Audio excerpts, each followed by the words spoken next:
চেন্নাইয়ের জয়ে বড় ধাক্কা কেকেআরের, পয়েন্ট টেবিলে একেবারে তলানিতে রাহানেরা। বন্ধুরা, আপনারা যদি দেখতে চান তাহলে ভিডিওটি শেষ অবধি দেখতে হবে, চ্যানেলটিকে সাবস্ক্রাইব করে একটা লাইক দিতে হবে এবং নোটিফিকেশন বেল আইকন দাবাতে হবে। 2026 আইপিএল টুর্নামেন্টে অবশেষে জয় তুলে নিল চেন্নাই সুপার কিংস।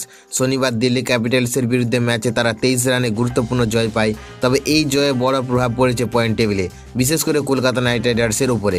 এই মুহূর্তে পয়েন্ট টেবিলের একেবারে শেষ স্থানে নেমে গিয়েছে কলকাতা নাইট রাইডার্স। তারা এখনও পর্যন্ত 4 ম্যাচের মধ্যে 3টিতে হেরেছে এবং 1টি পয়েন্ট সংগ্রহ করতে পেরেছে।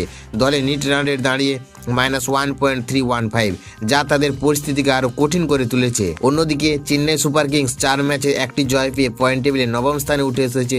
যদিও তাদের নিট রান রেট -1.532, তবু এই জয় তাদের জন্য বড় স্বস্তি। পয়েন্ট টেবিলের শীর্ষে রয়েছেন রাজস্থান রয়্যাল। তারা 4 ম্যাচ জিতে 8 পয়েন্ট নিয়ে 1 নম্বরে অবস্থান করছেন। দ্বিতীয় স্থানে রয়েছে পাঞ্জাব কিংস, যারা 7 পয়েন্ট সংগ্রহ করেছে। তৃতীয় স্থানে রয়েছে রয়্যাল চ্যালেঞ্জার বেঙ্গালুরু, আর চতুর্থ স্থানে দিল্লি ক্যাপিটালস। এছাড়াও লখনৌ সুপার জায়ান্ট রয়েছে 5ম স্থানে। সব মিলিয়ে টুর্নামেন্টের শুরুতেই পয়েন্ট টেবিলের বড়সড় পরিবর্তন দেখা যাচ্ছে, যা আগামী ম্যাচগুলোকে আরও উত্তেজনাপূর্ণ করে তুলতে পারে।